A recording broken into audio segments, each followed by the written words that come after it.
I walked into the briefing room, and the SEAL Admiral smirked. "What's your call sign, Princess?" The SEAL Admiral was smirking when I walked into the briefing room. "What's your call sign, Princess?" The question hung in the air, followed by a wave of laughter from the other men.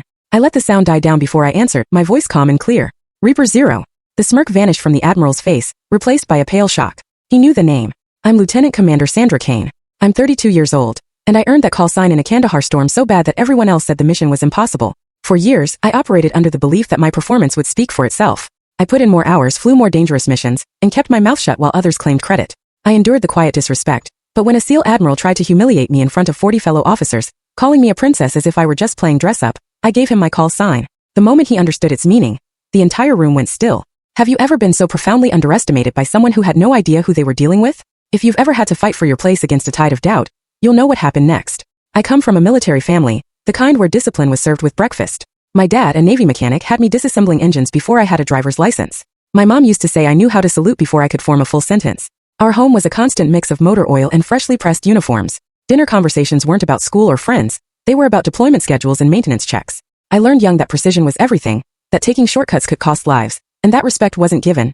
It was earned through action. By 17, I was pushing myself harder than recruits twice my age. I'd run 5 miles before the sun came up, spend my weekends on the firing range, and devour flight manuals like they were novels. My friends called me obsessed, and maybe they were right. But for me, the Navy wasn't just a career choice. It was my inheritance.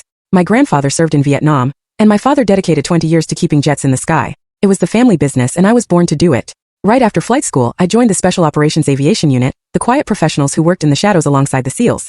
My specialty was insertion and extraction, getting teams into impossible places and pulling them out, regardless of the weather, the terrain, or the firefight. We flew low and fast, skimming landscapes that would make a commercial pilot vomit. We'd touch down in locations that didn't exist on any map, retrieve men whose names we'd never learn, and vanish back into the night. It was high-stakes work that demanded a level of focus and a steadiness of nerve that most people simply don't possess. You don't get a call sign like Reaper Zero in a flight simulator.